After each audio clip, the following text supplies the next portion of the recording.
నమస్తే, welcome to I dream social spotlight with కవిత.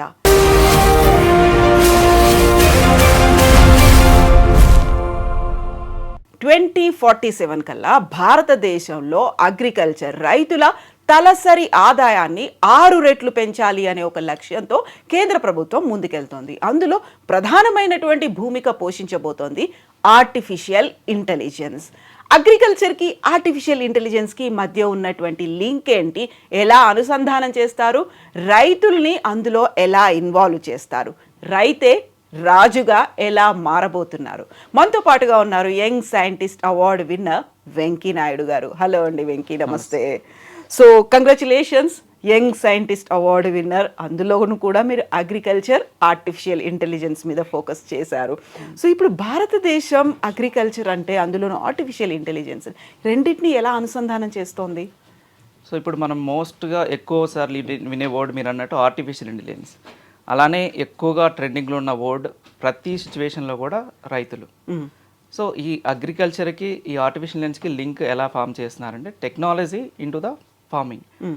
అంటే టెక్నాలజీని యూజ్ చేసి మన దగ్గర ప్రజెంట్ ఉన్న పెస్టిసైడ్స్ రెడ్యూస్ చేయడం, ఉన్న తక్కువ భూమిలోనే పంట పెంచడం ఎలా అనేది మనకు చేస్తున్నాం. దాన్ని ఎలా తీసుకుంటారు ఎగ్జాంపుల్గా అంటే, సో అడ్వాన్స్డ్ కంట్రీస్లో మనం చూసుకుంటే చైనా ఫస్ట్ ఉంది ప్రొడక్షన్లో. సో అంటే దాని తర్వాతనే మన 4th ప్లేస్లో ఉన్నాం ఇండియా. 1000 మెట్రిక్ టన్నులకు పైగా ఉంది కదా. సో అంటే దాన్ని మనం పెంచాలి ఇండియాలో కూడా అంటే వాళ్ళ ఫార్మింగ్ సిస్టంలో vertical farming. So vertical farming అనేది ఎక్కువ వాడుతున్నారు. అంటే తక్కువ దాంట్లో ఎక్కువ పంట పండించడం ఎలా, వర్టికల్ ఫార్మింగ్. అలానే వాటర్ యూటిలైజ్ తక్కువ చేసి పండిస్తున్నారు. దానివల్ల ఏమవుతుందంటే మోస్ట్లీ లైక్ పంటకు వచ్చే డిసీజెస్ ఎక్కువగా వచ్చేది ఒకటి వాటర్ ద్వారా వస్తుంది, పొల్యూటెడ్ వాటర్ యూజ్ చేయడం, అండ్ ఆల్సో అంటే ఆ నేలకి సూటబుల్ పంట వేయకుండా వేరేది వేయడం వల్ల. కాబట్టి దాన్ని చెక్ చేయాలి అంటే నార్మల్గా అంతకుముందు లైక్ అక్కడ ఉన్న మట్టి తీసుకెళ్ళి కొంత టెస్ట్ చేసేవాళ్ళు సైంటిస్టులు. ఇప్పుడు కూడా చాలా వరకు సాయిల్ టెస్టింగ్ జరుగుతుంది. ఇప్పుడు దానికి అడ్వాన్స్మెంట్స్గా ఆర్టిఫిషియల్ ఇంటెలిజెన్స్ యాడ్ చేస్తున్నారు. అంటే ఆల్రెడీ ఈ ఆర్టిఫిషియల్ ఇంటెలిజెన్స్లో అల్గరిథం అని ఉంటుంది. మనం బాడీలో అంటే లైక్ మన బ్రెయిన్లో మనం ఎలా అయితే రికగ్నైజ్ చేస్తున్నామో, ఎగ్జాంపుల్ మన ఫ్రంట్లో ఒక బౌల్లో ఒక 4 ఫ్రూట్స్ పెట్టాం అనుకున్నాం, పండ్లు. మనం ఎలా ఐడెంటిఫై చేస్తున్నాం, దాని కలర్, టెక్స్చర్ ఎలా ఉంది, దాని స్మెల్ ఎలా ఉంది, దాన్ని బేస్ చేసుకుని మనం ఐడెంటిఫై చేస్తున్నాం. అంటే మన బ్రెయిన్లో ఆల్రెడీ చాలా ఫ్రూట్స్ మన బ్రెయిన్లో స్టోర్ అయినాయి, ఇమేజెస్, దానికి ఇన్ఫర్మేషన్. అలానే ఈ అల్గరిథమ్స్ కూడా అలా ట్రైనింగ్ ఇచ్చేసి అంటే డిఫరెంట్ సాయిల్స్ మీద టెస్టింగ్ చేసేసి దాని యొక్క ఇన్ఫర్మేషన్ డేటా అనేది మనం అల్గరిథమ్కి ఇస్తాం. ఓకే, అది దాన్ని బేస్ చేసుకుని దాని యొక్క ఎక్స్పీరియన్స్ని బేస్ చేసుకొని ఈ సాయిల్ యొక్క ఇన్ఫర్మేషన్ దానికి ఐడెంటిఫై గానే ఈ పర్టికులర్గా నేల అనేది ఇలాంటి పంటలు వేస్తే ఎక్కువగా వచ్చే అవకాశం ఉంటుందనేది దాన్ని సజెషన్ చేస్తుంది. అంటే సజెషన్ చేసిన తర్వాత మళ్ళీ హ్యూమన్ డెసిషన్స్ కూడా ఉంటాయి కంపల్సరీ. అంటే సైంటిస్టులు చేసే వర్క్ కూడా ఇది. అక్కడ ఆర్టిఫిషియల్ ఇంటెలిజెన్స్ అనేది మనకు కంపల్సరీ అవసరం అవుతుంది. అయితే వెంకీ గారు, ఇప్పుడు మీరు ఒక మాట అన్నారు, వాటర్ని తక్కువ యూజ్ చేయడం. మన దగ్గర పడినటువంటి వరి అనేది మెజారిటీ ఉంది, ఆ తర్వాతే గోధుమ ఉంది. వరి అంటే నీళ్ళే ఎక్కువ కావాలి కదా. సో ఇప్పటికీ ఎక్సెస్ ప్రొడక్షన్ అయిపోయింది, నిల్వలు బాగా పెరిగిపోయాయి కాబట్టి కొంతకాలం వరిని వేయకపోయినా పర్లేదు. బట్ మేజర్ అంతా రైతులు ఆలోచించేది వరి గురించి ఆలోచిస్తారు, ఫస్ట్ ప్రయారిటీ. ఎంత మీరు అంతర పంటలు అన్నప్పటికీ, ఆల్టర్నేట్ క్రాపింగ్ అన్నప్పుడు, ఇవన్నీ చెప్పినప్పటికీ ఇంకా అంత మ్యాసివ్గా రీచ్ అవ్వలేదు కదా. సో దాన్ని ఎలా కమ్యూనికేట్ చేసి చెప్పగలుగుతున్నారు? సో అంటే అదే అండి, ఇప్పుడు అసలు వాటర్ అనేది 2 టైమ్స్ నార్మల్గా మెరక పంటలు ఉంటాయి వాటర్ వేసి. సో వాటర్ వేసి దాంట్లో ఎక్కువగా మనం చెరకు ఒకటి వరి వాడుతున్నాం. దాంట్లో వాటర్ తక్కువ తీసుకునే విధంగా దీన్ని జనరేట్ చేయగలిగితే మనం, అంటే అలాంటి సీడ్స్ మనం తయారు చేయగలిగితే, వంగడాలని కొత్త వాటిని మనం సైంటిస్టులు దాన్ని ఇన్వాల్వ్ చేయగలిగితే అప్పుడు ఏమవుతుందంటే మనకు మామూలుగా తెలంగాణ తీసుకున్న, ఆంధ్ర తీసుకున్నా కూడా కొన్ని ప్లేసెస్లో ఒక పంటే వేస్తున్నారు. అంటే వర్షాకాలం వేసే పంట వేస్తున్నారు, వేసంగి వేయలేకపోతున్నారు. ఏంటంటే వాటర్ సోర్స్ లేక, అంటే పంటకాలంలో వాటర్ రాకపోవడం. అని అదే సెకండ్ పంటగా మనకి ఈ వాటర్ తక్కువ వాడినట్లయితే ఆటోమేటిక్గా మనకి సెకండ్ టైం కూడా మనం పండించగలుగుతాం. దానికోసం కొత్తగా సైంటిస్టులు రీసెర్చ్ చేస్తున్నారు. లైక్ మనకి ఎలా అయితే గోధుమకి తక్కువ వాటర్, దానికి అంత వాటర్ అవసరం ఉండదు, సేమ్ అలానే వరి కూడా అదే పద్ధతిలో తయారు చేసే ప్లానింగ్లో ఉన్నారండి. అప్పుడు మనకి వాటర్ తక్కువ యూజ్ అయితే పంట ఎక్కువ వచ్చే అవకాశం ఉంటుంది మనకి. సో యూజువల్గా అగ్రికల్చర్ రైతులు అనగానే ఆర్టిఫిషియల్ ఇంటెలిజెన్స్ వాళ్ళకి వీళ్ళకి ఇంత లింక్ డైరెక్ట్గా ఎలా ఉంటుంది? వాళ్ళు డైలీ అప్డేట్స్ చూసుకుంటారా, లేకుంటే అంత అప్డేటెడ్గా ఉన్నారా, టెక్నాలజీ ఫ్రెండ్లీగా వాళ్ళు ఉన్నారా అనేది ఉంటుంది. ఏఐ అనేది కేవలం అగ్రికల్చర్ అంటే పంట వేయడం, పంటకు సంబంధించినటువంటి ఉత్పత్తి పెంచుకోవడం, దీనికి సంబంధించి ఉంటుందా, ఏ రంగాల్లో ఉంది అసలు? ఇక్కడ ఏఐ అనేది రైతులకి సంబంధించిందండి. ఒకప్పుడు ఫర్ ఎగ్జాంపుల్ వర్షం ఎప్పుడు వస్తుంది అనేది గెస్ చేయవాలి. చాలా మంది రైతులు మనం ఇప్పటికి చూస్తున్నాం, సడన్గా వర్షం వచ్చేసి పంట ఆరబెట్టినప్పుడు వర్షం పడి తడిచిపోయి పాడైపోవడం. ఇలాంటి వాటి కోసం ఏం చేస్తున్నారంటే వాళ్ళు ఎప్పుడు కూడా న్యూస్ చూసుకుంటూ కూర్చోలేరు. గవర్నమెంట్ ఏమంటుంది, న్యూస్ ఛానల్స్ కూడా మనం పబ్లిష్ చేస్తున్నాం, మనం మ్యాక్సిమం హెల్ప్ చేయడానికి ట్రై చేస్తున్నాం. అది రైతులకు ఇన్ఫర్మేషన్ వెళ్ళాలి అంటే వెళ్ళట్లేదు. సో దానికి అడ్వాన్స్మెంట్స్గా ఏఐ అనేది ముందే ప్రిడిక్ట్ చేయగలుగుతుంది. అంటే రాబోయే కాలాన్ని క్లైమేట్ సిచ్యువేషన్ అంటే వాతావరణంలో ఉన్న తేమని, వేడిని, గాలి వచ్చే స్పీడ్ని అనాలిసిస్ చేసేసుకొని రాబోయే 2 రోజుల్లో మనకి వర్షం ఉంటుంది అనేది ముందే ఇన్ఫర్మేషన్ వెళ్తుంది. రాబోయే 2 రోజులు అని చెప్పిన తర్వాత కూడా 1 డేలో వచ్చినవి కూడా ఉన్నాయి. కానీ ఏఐ అనేది దానికన్నా యాక్యురేట్గా రానున్న 2 గంటల్లో లేదా 20 నిమిషాల్లో వర్షం వస్తుందన్న విషయాన్ని కూడా మనకి ఇన్ఫర్మేషన్ చేస్తుంది. దాన్ని సో మేము అంటే మా ఓన్గా మేము ఒక యాప్ తయారు చేస్తున్నామండి. రైతే రాజు అనే ఒక ఆర్గనైజేషన్ ట్రస్ట్ ఫామ్ చేసాం. దాని త్రూ ఏంటంటే అలర్ట్ ప్రతి మొబైల్లో ఇవాళ ప్రతి విలేజ్లో చూసుకుంటే ప్రతి ఫార్మర్ ఇంట్లో స్మార్ట్ మొబైల్ ఉంది. దానికి అలారం సిస్టమ్ అంటే ఒక వాయిస్ అనౌన్స్మెంట్ డైరెక్ట్గా వితౌట్ పర్మిషన్, అంటే మన మొబైల్ ఆన్ చేసి ప్లే చేస్తేనే వాళ్ళ సాంగ్స్ కానీ మ్యూజిక్ కానీ వస్తున్నాయి మనకి. అలా కాకుండా ఆటోమేటిక్గా ప్లే అవుతుంది. ఇప్పుడు ఫారిన్ కంట్రీస్ లో అంబర్ అలర్ట్ అనేది ఒకటి ఉంటుంది, ఎవరైనా మిస్ అయిపోయారు, ఏదైనా యాక్సిడెంట్ అయింది అనుకున్నప్పుడు గూగుల్ వాయిస్ మనం వాడుతున్నాం, అలెక్సా వాడుతున్నాం, సేమ్ అదే సిస్టంలో ఇలా పెడితే బెటర్గా ఉంటుంది. అప్పుడు ఆటోమేటిక్గా వాళ్ళు అలర్ట్ అయిపోతారు. అలానే రైతులకు ఏఐ ఎలా ఉపయోగపడుతుందంటే సెన్సార్ సిస్టమ్ వచ్చింది ఇప్పుడు. అంటే ఐఓటీ, ఇంటర్నెట్ ఆఫ్ థింగ్స్ అంటాం మనం. ఫార్మర్ నార్మల్గా ఇంతకుముందు కరెంటు ఉన్నంత టైపు మనం అక్కడ మోటార్ వేసుకొని పొలానికి పెట్టుకొని వెళ్ళాలి. ఆ వరి పొలం నిండిపోయి సఫిషియెంట్ వాటర్ వచ్చినా లేదని చూడలేరు, అక్కడ ఉండాలి, టైం వేస్ట్ అవుతుంది. దానికి ఏంటంటే ఆటోమేటిక్ కంట్రోల్ సిస్టమ్ అనేది పెట్టాం. అంటే ఇక్కడ పొలంలో ఒక సెన్సార్ పెట్టి ఉంటుంది, దాన్ని ఫిల్ అయిపోగానే ఆటోమేటిక్గా అది మోటార్ ఆఫ్ అయిపోతుంది. దానితోనే కాకుండా ఇంకా అడ్వాన్స్మెంట్స్ టెక్నాలజీ ఏమొచ్చిందంటే ఇప్పుడు ఫార్మర్ పొలం దగ్గర ఒక కెమెరా ఫిక్స్ చేశారనుకోండి, సీసీ కెమెరా లాంటిది ఉంటుంది. అది ఫిక్స్ చేసి అది క్యాప్చర్ చేసేసి ఆ పంట కోతకు వచ్చిందా లేదా, అందరు రైతులకి టైంకి కోతకు వచ్చిందా అని తెలుసుకోవాలంటే టైం పడుతుంది. అది ఏ టైంలో కొయ్యాలి, ఒక రోజు 2 రోజులు లేట్ చేస్తే ఒక ప్రాబ్లం అవుతుంది, ముందుకు వస్తే ఒక ప్రాబ్లం అవుతుంది, చీడపీడలు ఉంటాయి, పక్షుల బెడద ఉంటుంది, సో అన్నీ ఉంటాయి. వీటికి ఏంటంటే ఈ టెక్నాలజీని యాడ్ చేస్తే ఆటోమేటిక్గా అది క్యాప్చర్ చేసి దానికి వచ్చిన డిసీజ్ కూడా ఐడెంటిఫై చేస్తుందండి. ఓకే, అంటే ఆ డిసీజ్ ఐడెంటిఫై చేయటమే కాకుండా దానికి ఎట్లాంటి పెస్టిసైడ్స్ మనం యూజ్ చేయాలి. ఫర్ ఎగ్జాంపుల్ మన బాడీలో మనకి ఏమైనా స్కిన్ ఎలర్జీ ఇక్కడ వచ్చింది అనుకుందాం, మనం స్కిన్ ఎలర్జీకి సంబంధించిన ఆయింట్మెంట్ డాక్టర్ ప్రిస్క్రిప్షన్ ఇచ్చిందో దాన్ని ఇక్కడ వరకే రాస్తాం, బాడీ అంతా రాసుకోం మనం. ఎందుకు అంటే దానికి ఇక్కడ వరకే చేయాలి. కానీ ఇక్కడ ఫార్మింగ్లో ఏం జరుగుతుందంటే పంటకి ఒక ఏరియాలో, ఒక ఎకరంలో తీసుకుంటే ఒక కుంట మందం మనకి డిసీజ్ వస్తే ఏరియా మొత్తం కొట్టాల్సి వస్తుంది. అంటే పెస్టిసైడ్ యూటిలైజేషన్ ఎక్కువ అయిపోతుంది. అంటే అక్కడ రైతులకి ఇన్వెస్ట్మెంట్ పెరిగిపోతుంది, తెలియక అంతా కొట్టాల్సి వస్తుంది. దీని కాన్సెప్ట్లో ఎక్కడి వరకైతే మనకి డిసీజ్ వస్తుందో దానికి ఒక ఎక్స్ట్రా కొంత ఏరియా వరకు మనం స్ప్రే చేసుకోవచ్చు. దానికి డ్రోన్ టెక్నాలజీ వస్తుంది కొత్తగా, అది ముందే క్యాప్చర్ చేసి మనకు సజెస్ట్ చేస్తుంది ఈ ఏరియాలో ఎక్కువగా ఉంది, ఆ ఏరియాలో ఎక్కువ మోతాదులో మనం కొట్టిస్తాం, లేని ప్లేస్లో లైట్గా తగ్గించేసి కొట్టిస్తారు. దానివల్ల ఏమవుతుందంటే పెస్టిసైడ్స్ అంటే మనకు వచ్చే ప్రొడక్షన్లో కెమికలైజేషన్ తగ్గిపోతుంది చాలా వరకు. మనం ఇప్పుడు ఫుడ్ తినేది మోస్ట్లీ మనకి లైక్ ఆర్గానిక్ కాదు మనం. ఎగ్జాక్ట్లీ, అందులోనూ ఆర్గానిక్ అంటే కూడా ఎంత బిలీవ్ చేయాలి అనేది కూడా డౌట్ వస్తుంది. అంటే మనం చెప్తే నమ్మి తింటున్నాం అంతే. అలాంటి ఫుడ్ టెస్ట్లో కూడా మనకి ఏఐ వాడుతున్నారు. అంటే ఒక ఫుడ్ని మనం స్టోరేజ్ ఎంతవరకు మనం స్టాక్ పెట్టగలుగుతాం. ఇప్పుడు చాలామంది మిర్చి రైతులు కానీ పత్తి రైతులు కానీ చూసినట్లయితే, వరి రైతులు కానీ, మిర్చి రైతులు ఏం చేస్తారంటే రాబోయే 2 మంత్స్లో రేట్ పెరిగిపోతుంది అనే ఉద్దేశంతో వీళ్ళు ఏసీలో అంటే గోడౌన్స్లో పెడుతున్నారు, కోల్డ్ స్టోరేజ్లో. కానీ లాస్ట్కి వచ్చరికి ఇప్పుడున్న మిర్చి ఫర్ ఎగ్జాంపుల్ 18,000 ఉందనుకుందాం, 3 మంత్స్ తర్వాత అది 12,000 అవ్వచ్చు. ఎందుకు అంటే ఈ సిస్టమ్ ఎలా వస్తుందంటే చైనా మన ఇండియా నుంచి ఇంపోర్ట్ చేసుకోవడం తగ్గించింది. ఎందుకంటే వాళ్ళ టెస్టింగ్ సిస్టంలో అంటే వాళ్ళు ఫుడ్ టెస్టింగ్ చేసినప్పుడు ఇండియాలో పెస్టిసైడ్ యూటిలైజేషన్ ఎక్కువైపోయిందండి మోతాదులో. సో చైనా గవర్నమెంట్ ఏం చేసిందంటే అక్కడున్న రైతులకి ట్రైనింగ్ ఇచ్చేసి మనమే పండిద్దాం ఆ పంటని, ఇక్కడ టెక్నాలజీని యూజ్ చేసుకుందాం అని చెప్పేసి మిర్చి వాళ్ళే ఎక్కువ పండిస్తున్నారు. సో ఈ ఎక్స్పోర్ట్ ఆగిపోయినప్పుడు ఏమవుతుందంటే మన దగ్గర కాస్ట్ పెరగదు, తగ్గిపోతుంది. కాబట్టి అక్కడ చైనా వాళ్ళు టెక్నాలజీని చాలా బెస్ట్ వేలో యూజ్ చేస్తున్నారు ఆల్మోస్ట్. దాన్ని మనం అడాప్ట్ ప్రాపర్గా చేసుకొని మన దగ్గర ఆల్రెడీ ఉంది నాలెడ్జ్, దాన్ని మనం టెక్నాలజీ ప్రాపర్గా యూటిలైజ్ చేసుకుంటే మనం కూడా వాళ్ళకన్నా బెస్ట్ వేలో, అంటే వాళ్ళు టాప్ ఫస్ట్ ప్లేస్లో ఉన్నప్పుడు మనం కూడా ఆ స్టేజ్కి రీచ్ అవ్వగలుగుతాం. అది ఓన్లీ పాసిబిలిటీ మనం artificial intelligence and machine learning concept ద్వారా మనం చేయగలుగుతాం. అంటే ఎలాంటి పంట వేయాలి, ఏ టైంలో పెస్టిసైడ్స్ వాడాలి, ఏ టైంలో క్రాప్ కటింగ్ చేయాలి, దాన్ని ఏ టైంలో సేల్ చేయాలి, లేదా స్టోరేజ్ చేయాలంటే ఏ మెథడ్లో చేయాలి. మనకి మాన్యువల్ టెస్టింగ్ కన్నా కానీ మిషనరీ టెస్టింగ్ చాలా ఫాస్ట్ అయిపోతుంది. సో ఇప్పుడు ఒకప్పుడు మాన్యువల్గా మనం పెస్టిసైడ్ స్ప్రే చేసేవాళ్ళం, ఇప్పుడు డ్రోన్ టెక్నాలజీ వచ్చింది. ఈ డ్రోన్ టెక్నాలజీలో కూడా నార్మల్గా ఆపరేషన్ చేయాలి. నెక్స్ట్ సిస్టమ్ ఎలా వస్తుందంటే జస్ట్ మనం ఒక ల్యాప్టాప్లో దానికి ప్రోగ్రామింగ్ అంటే దానికి మ్యాపింగ్ ఇచ్చేసి వదిలేస్తే అదే స్ప్రే చేసేసుకుంటూ వెళ్తుంది. అంటే అయిపోగానే దగ్గరకు వస్తుంది, మనం ఫిల్ చేసేస్తే ఆటోమేటిక్గా అది వెళ్ళి స్ప్రే చేసేస్తుంది.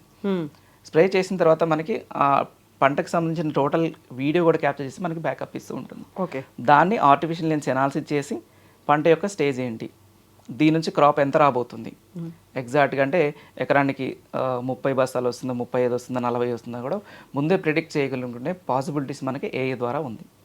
ఇప్పుడు మీరు చెప్పిన దాంట్లో ఒక డ్రోన్ టెక్నాలజీ కావచ్చు, లేకుంటే ల్యాప్టాప్ కావచ్చు, ఇవన్నీ మాట్లాడుకున్నప్పుడు ఒక యాప్ అనుకున్నప్పుడు ఇవన్నిటి అవేర్నెస్ రైతులకు కూడా ఇవ్వాల్సినటువంటి అవసరం. ఇప్పుడు మీరు నేను ఇక్కడ కూర్చొని మాట్లాడుకోవచ్చు, కేంద్ర ప్రభుత్వం అతిపెద్ద పథకాలు ఒక విజన్ లాగా పెట్టుకొని ముందుకెళ్తుండొచ్చు, కానీ స్టేక్ హోల్డర్స్ వాళ్ళకి అవేర్ చేయాలి, ఎడ్యుకేషన్ ఇవ్వాలి, ఎలా యూస్ చేయాలనేది ఒక మెకానిజం ఉండాలి, ట్రైనింగ్ ఉండాలి. ఇదంతా లెబోరియస్ అనిపిస్తుంది, అంటే ఒక లెంతీ ప్రాసెస్ అనిపిస్తుందా, ఈజీగానే వాళ్ళు అర్థం చేసుకోగలుగుతారు? ఈజీగా అర్థం చేసుకోగలుగుతారండి. ఇక్కడ ఒక డ్రోన్ తీసుకుంటే ఎగ్జాంపుల్ ఒక రోజులో అది మినిమం టు మినిమం ఒక 15 to 20 acres స్ప్రే చేయగలుగుతుంది. ఓకే, అది హ్యూమన్ మాన్యువల్గా చేయాలి అంటే ఆల్మోస్ట్ ఆ 20 acres చేయడానికి మినిమం టు మినిమం ఒక 10 మంది కూలీలు కావాల్సి వస్తుంది స్ప్రే చేయడానికి.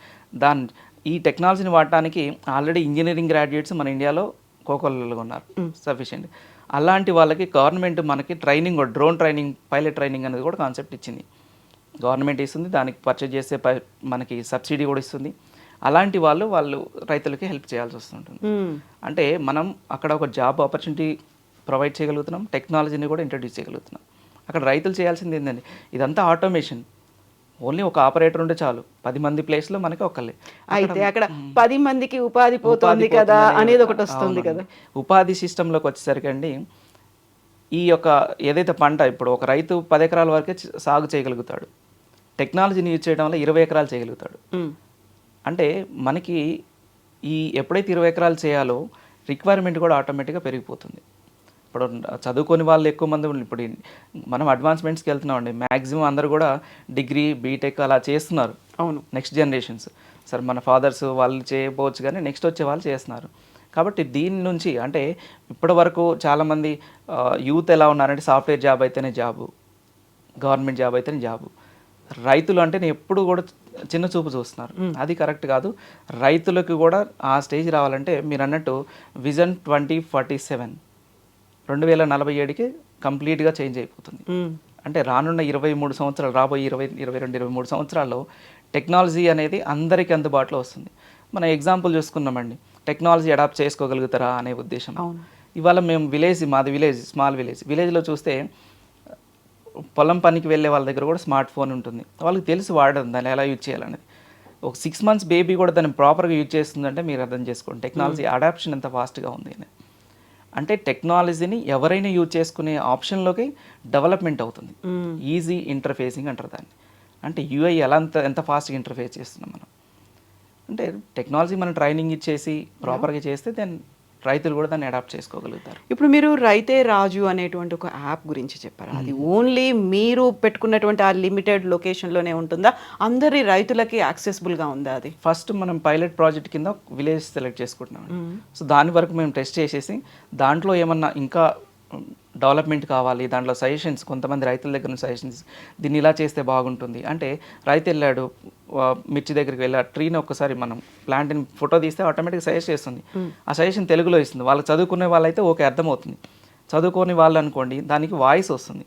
ఓకే, ఈ పంటకి చీడ వచ్చింది, ఆడియో మెసేజ్ వచ్చింది, ఈ చీడ వచ్చింది అంటే ముడత వచ్చింది, దీనికి తెగులు వచ్చింది, ఈ పురుగు వచ్చింది, పచ్చ పురుగు వచ్చిందా, లేదా దోమకాటు పడ్డదా, ఇలాంటి సజెషన్స్ ఇచ్చినప్పుడు ఆటోమేటిక్గా అర్థమైపోతుంది వాళ్ళు. దీనికి ఇలాంటి మందు అంటే ఇక్కడ ప్రాబ్లం ఎక్కడ వచ్చిందంటే డైరెక్ట్గా మనం పెస్టిసైడ్స్ని ప్రిస్క్రైబ్ చేయకూడదు వాయిస్లో, అంటే ఆ యాప్లో ఇవ్వడానికి లేదు.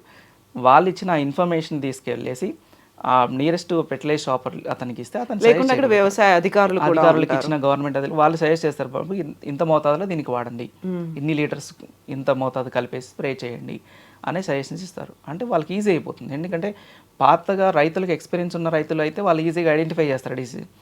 ఇప్పుడు ఏంటి యువ రైతులు వస్తున్నారు కొత్త వాళ్ళు, అంటే ఇంజనీరింగ్ చేసి కూడా యూఎస్లో అబ్రాడ్లో మాస్టర్ చేసి కూడా కొంతమంది వ్యవసాయం చేయడానికి ఇష్టపడి బ్యాక్ వస్తున్నారు. అలాంటి వాళ్ళకి ఏంటంటే ఇది ఈజీ యాక్సెస్ అయిపోతుంది టెక్నాలజీ కూడా. సో వాళ్ళందరికీ అందుబాటులోకి, ఇప్పుడు అందరికీ అందుబాటులోకి రావడానికి అది పబ్లిక్ చేద్దామనండి. మాది కమర్షియల్ కాదండి. ఎంత టైం? సో మాకు ఇంకో 2 years పడుతుందండి యావరేజ్గా. ఎందుకంటే దాని డెవలప్మెంట్ ఆ రేంజ్లో చేస్తున్నాం. డేటా ఎక్కువ వచ్చినప్పుడు అది లైక్ ఓపెన్ అవ్వాలి, స్లో డౌన్ అవ్వకుండా, లైక్ సర్వర్స్ కింద కానీ మేము ఇంకా దాన్ని ఇంప్రూవ్మెంట్ చేస్తున్నాం సింప్లిఫై చేయడానికి. అంటే ఎక్కువగా కాంప్లెక్స్ లేకుండా ఈజీ మెథడ్లో ప్రాసెస్ చేస్తున్నాం అండి. ఇప్పుడు మీకు కేంద్ర ప్రభుత్వం యంగ్ సైంటిస్ట్ అవార్డు ఇచ్చింది కంటిన్యూస్గా 2 years. సో మీరు చేసింది ఏంటి? ఏ రీసెర్చ్ చేశారు దేంట్లో? నా పిహెచ్డి నేచురల్ నాది under graduation BTech electronics, MTech robotics చేశాను. తర్వాత నేను ఫార్మర్ ఫ్యామిలీ నుంచి వచ్చాను, చిన్న ఫ్యామిలీ. సో మా జాయింట్ ఫ్యామిలీ, మా నాన్నగారు కంప్లీట్గా మా తరతరాలు కూడా మొత్తం వ్యవసాయం మీద. నేను ఒక్కడిని మాత్రం ఎడ్యుకేషన్గా పరంగా బయటకు వచ్చాను మా విలేజ్ మొత్తంలో కూడా. First educated, first PhD complete చేశాను. సో దాంట్లో నా రీసెర్చ్ ఎందుకు మనం అందరూ కూడా లేటెస్ట్ టెక్నాలజీ మీద చేసుకుంటూ వెళ్తున్నారు, టెక్నాలజీని మనం ఫార్మింగ్ మీద ఎందుకు చేయకూడదనే ఉద్దేశంతో సో నేను చేసింది ఏంటంటే ఆర్టిఫిషియల్ ఇంటెలిజెన్స్ ఐఓటీ అనే టెక్నాలజీని ఈ పెస్టిసైడ్ అంటే లైక్ డిసీజ్ డిటెక్షన్ మీద కాన్సన్ట్రేట్ చేశాను. అంటే లీఫ్ని మనం క్యాప్చర్ చేస్తే దానికి ఎలాంటి డిసీజ్ ఉంది, దానికి ఎలాంటి పెస్టిసైడ్స్ మనం ప్రిస్క్రైబ్ చేయొచ్చు, ఎంత మోతాదులో మనం కొట్టవచ్చు అనే దాని మీద రీసెర్చ్ చేశానండి. సో దానికి గాను మనకు గవర్నమెంట్ దానికి యంగ్ సైంటిస్ట్ అవార్డుని అలాట్ చేసింది. సో 2 years దాంట్లో అడ్వాన్స్మెంట్స్. ఫస్ట్ నేను ఓన్లీ ఏఎంఎల్ వాడాను, తర్వాత దానికి ఐఓటీ టెక్నాలజీ అంటే డ్రోనే క్యాప్చర్ చేసే విధంగా. అంటే ఫార్మర్ ప్రతి దగ్గరికి వెళ్ళి చేను మొత్తం చూడాల్సిన అవసరం, 10 ఎకరాలు ఉందనుకోండి, ఎన్ని టైమ్స్ క్యాప్చర్ చేస్తాడు? దాని బదులు డ్రోన్ తిరుగుతూ పర్టికులర్ ప్లేస్లో శాంపిల్స్ కలెక్ట్ చేసుకుంటుంది. శాంపిల్స్ కలెక్ట్ చేసుకుని దాన్ని బేస్ చేసుకొని పర్టికులర్ ఏరియాలో అదే మ్యాపింగ్ ఇచ్చేస్తుంది. ఈ మ్యాపింగ్ ఏరియాలో ఇంత ఏరియాలో దీనికి ఎక్కువగా స్ప్రెడ్ అయి ఉంది, దీనికి అగ్గి తెగులు వచ్చింది, దీనికి ఇక్కడ వరకు స్ప్రే చేస్తే సరిపోతుంది అనే ఇన్ఫర్మేషన్ మనకి ఇస్తుంది. సో దానికి మనం ఎప్పుడైతే పెస్టిసైడ్స్ దానికి స్ప్రే చేసేటప్పుడు మనం లిక్విడ్ ఫిల్ చేసి పంపిస్తామో అది ఆటోమేటిక్గా ఆ ఏరియాకి వెళ్తుంది, మనం ఆపరేట్ చేయాల్సిన అవసరం లేదు. ఎగ్జాక్ట్, జస్ట్ రన్ చేసేసి హైట్ అదే ఫిక్స్ చేసుకుంటుంది, అదే తీసుకెళ్ళి స్ప్రే చేసి మళ్ళీ బ్యాక్ వచ్చేస్తుంది. ఇప్పుడు మనకి ఈనామ్ అనేది ఒకటి కేంద్ర ప్రభుత్వమే పెట్టింది. దాంట్లో మనకి ఆ పోర్టల్లోకి వెళ్ళి మన దగ్గర ఎంత పంట ఉంది, ఎక్కడ అమ్ముకోవచ్చు, లేకుంటే ఈ ఏరియాలోనే అమ్ముకోవాలి, ఎంత ధర ఉంది, ఎంఎస్పి ఎంత ఉంది, ఇలాంటివన్నీ ఉన్నాయి. అవునండి. అదే ఒక టెక్నాలజీని యూస్ చేసుకోగలుగుతున్నారు, మెల్లిమెల్లిగా అప్గ్రేడ్ అవుతున్నారు, అప్డేట్ చేసుకుంటున్నారు అనుకున్నప్పుడు దీనికి అడాప్ట్ చేసుకోవడానికి రైతులకు ఎంత టైం పడుతుంది? ఓవరాల్గా ఇప్పుడున్నటువంటి ఏఐ టెక్నాలజీ కావచ్చు, డ్రోన్ టెక్నాలజీ కావచ్చు, వీటన్నిటిని ఎంత సమయంలో టెక్నాలజీ అడాప్షన్ అనేది రాబోయే 2030 కల్లా అడాప్షన్ చాలా ఫాస్ట్ అయిపోతుంది. ఓకే, ఇయర్ ఆన్ ఇయర్ పెరిగిపోతుంది. ఒకప్పుడు మనం ఎగ్జాంపుల్గా వరి కటింగ్ మిషన్స్ మాత్రమే వాడేవాళ్ళం. వరి గడ్డి మళ్ళీ మాన్యువల్గా మనం తోలుకొని వాములు వేసుకోవాల్సి వచ్చింది. ఇప్పుడు ఏమైంది, దానికి మిషనరీ రోలర్స్ అదే యాడ్ చేసి రోల్ చేసేసి మనకి ఇచ్చేస్తుంది. అంటే చూడండి adoption every year, season to season మారిపోతుంది టెక్నాలజీ. నెక్స్ట్ జనరేషన్ రాకపోతే ఇప్పుడు మనకి పంట కటింగ్ చేసేటప్పుడు డైరెక్ట్ రైస్ వచ్చేస్తుంది. రీసెంట్గా మనం చెక్ చేసే టెక్నాలజీ న్యూస్లో అంటే జపాన్, జర్మనీ కూడా అడ్వాన్స్మెంట్స్కి వెళ్ళేసి క్రాప్ కటింగ్ చేసేటప్పుడు డైరెక్ట్గా సపరేట్ చేసింది, సెగ్రిగేట్, డైరెక్ట్ రైస్ వచ్చేస్తుంది. అంటే అలా అడాప్షన్ అనేది ఆటోమేటిక్గా పెరిగిపోతూనే ఉంటుందండి. రైతులు ఇప్పుడు హ్యూమన్ నాలెడ్జ్ కామన్, అందరికీ ఈక్వలే, అది బీటెక్ చేసినా అదే ఉంటుంది. కాకపోతే టెక్నికల్ నాలెడ్జ్ ఉండొచ్చు, చదువుకోవడం తెలుసు, కానీ వీళ్ళ బ్రెయిన్ ఫాస్ట్గా వర్క్ చేస్తుంది, ఎందుకంటే వాళ్ళకి ఫార్మింగ్ మీద ఉన్న నాలెడ్జ్ వేరు. సో దానికి ఏంటంటే వాళ్ళు అసోసియేట్ అయ్యి ఉంటారు, పర్యావరణంతో, వెదర్తో కనెక్ట్ అయి ఉంటారు. వాళ్ళ నాలెడ్జ్ ప్రకారం మనం ఇది ఒక్కసారి చెప్తే వాళ్ళు క్యాచ్ చేసేయగలుగుతారు. దీన్ని ఇలా ఇచ్చేయాలి, దీన్ని ఇలా చేయాలని చెప్తే సరిపోతుంది. టెక్నాలజీ అడాప్షన్ చాలా ఫాస్ట్ ఉందండి. 1950లో మనకి మోటార్ బావిలు ఉండేవి, అవి వేరు. దాని నుంచి మనం మోటార్స్ దగ్గరికి వచ్చాం. మోటార్స్ దగ్గర నుంచి ఇప్పుడు బోర్వెల్స్ అయిపోయినాయి, బోర్వెల్స్ నుంచి sprinkler system, so agriculture sprinkler systems వచ్చాయి. టెక్నాలజీ అడాప్షన్ అనేది ఫార్మర్స్ ఎంత తొందరగా అంటే ఇప్పుడు జనవరికి జూన్కి ఎంత డిఫరెన్స్, 6 months అనుకుంటున్నాం మనం. వాళ్ళు ఒక పంటకి తేడా వస్తుందండి, 4 monthsలో పంట తీస్తారు. ఆ టైంకి నెక్స్ట్ టెక్నాలజీ యూజ్ చేసుకుంటారు. దాన్ని గవర్నమెంట్ కూడా ప్రమోట్ చేస్తూనే ఉంటుంది, వెబ్సైట్స్ యూజ్ చేసుకోమని చెప్పేసి. అలానే నియరెస్ట్ అగ్రికల్చర్ సైంటిస్టులు ఉన్న వాళ్ళతో వెళ్ళి అప్రోచ్ అవ్వమంటుంది. దాని బదులు నేను అనుకునేది ఏంటంటే ప్రతి బీటెక్ స్టూడెంట్కి మోస్ట్ ఆఫ్ ఫ్యామిలీ బ్యాక్గ్రౌండ్ అనేది ఫార్మర్సే ఉంటారు 90%. ఈ అగ్రికల్చర్ టెక్నాలజీని గవర్నమెంట్ ఇంజనీరింగ్ కాలేజ్లో ఒక సబ్జెక్ట్ లాగా పెట్టేసి వాళ్ళకి ట్రైనింగ్ ఇస్తే భవిష్యత్తులో వాళ్ళు సాఫ్ట్వేర్ జాబ్ సైడ్ వెళ్ళాలనుకుంటే వెళ్తారు, లేదు అంటే అగ్రికల్చర్ వాళ్ళు ఫార్మింగ్ చేసుకోవాలని చేసుకోగలుగుతారు. 2 ఆప్షన్స్ మనం ఇవ్వగలుగుతాం. అప్పుడు టెక్నాలజీని అడాప్ట్ చేసుకోవడం కన్నా స్ప్రెడ్ చేయడం చాలా ఫాస్ట్గా అయిపోతుందండి. ఎగ్జాక్ట్లీ. టెక్నాలజీ ఒక సబ్జెక్ట్ మనం మొత్తం కూడా బీటెక్ మొత్తం మన ఇట్లా ఒక సబ్జెక్ట్ ఇంట్రొడ్యూస్ చేయమంటున్నాం. సో దానికోసం మేము రైతేరాజు అనే ఒక ఆర్గనైజేషన్ ద్వారా ఆల్మోస్ట్ చాలా గవర్నమెంట్ ఆఫీసర్స్ని కలిసి కలెక్టర్స్ని కలిసి చెప్పాము కూడా, సార్ ఈ కాన్సెప్ట్ పెట్టండి, ఇంజనీరింగ్ అంటే ఓన్లీ టెక్నాలజీనే కదా, టెక్నాలజీని అగ్రికల్చర్లోకి ఎలా యూజ్ చేయాలి అనేది ఒక కాన్సెప్ట్ ఒక సబ్జెక్ట్ పెట్టండి అని చెప్పేసి కూడా. ఎలా అయితే ఇప్పుడు బీఎస్సీ అగ్రికల్చర్ అనేది కనిపిస్తోంది, బీటెక్ లో కూడా అగ్రికల్చర్. సో బీఎస్సీ అగ్రికల్చర్ అంటే ఇక్కడ చాలామంది ఓన్లీ సైంటిస్టులు వెళ్ళే వాళ్ళు చేస్తారు, అంటే బైపీసీ ఇంటర్మీడియట్లో బైపీసీ చేసి వెళ్తారు. కానీ ఎంపీసీ చేసి వచ్చే వాళ్ళు BTech bachelor in technology.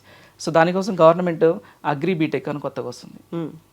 So agri BTech అంటే same technology with agriculture connect చేస్తుంది. కానీ అంతమంది అందరూ కూడా బ్రాంచ్ తీసుకోవడానికి అవకాశం ఉండదు.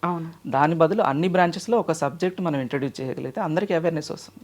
యూజువల్గా ఇప్పుడు మీరు అగ్రి బీటెక్ అనేది ఫ్యూచర్ గురించి చూసుకుంటారు, కెరీర్ పరంగా బాగుంటుందా లేదా అనేది, అగ్రికల్చర్ మీద అంత ఇన్వెస్ట్ చేయవచ్చా, 4 years చదవచ్చా, మిగతా వాళ్ళకి అంత ఈజీగా సెటిల్ అయిపోతారు, ఇవన్నీ డౌట్లు ఉంటాయి. కాబట్టి సో మీరు చెప్పిన ఈ సజెషన్, మీరు ఎలాగో కేంద్ర ప్రభుత్వం దాకా వెళ్ళారు, అక్కడ అవార్డు కూడా తీసుకున్నారు, కాబట్టి వాళ్ళకి ఏమైనా సజెస్ట్ చేశారు అక్కడ కేంద్ర? మేము ప్రపోజల్ ప్రిపేర్ చేస్తున్నాం అండి. దాని లైక్ ఒక సబ్జెక్ట్ మనం ఇంట్రడ్యూస్ చేయాలి అంటే కంపల్సరీ దానికి ఏఐసిటి నార్మ్స్ అవాయిడ్ చేయాలి. ఏఐసిటీకి వెళ్ళాలంటే యూజీసీ నుంచి అప్రూవల్స్ రావాల్సింది.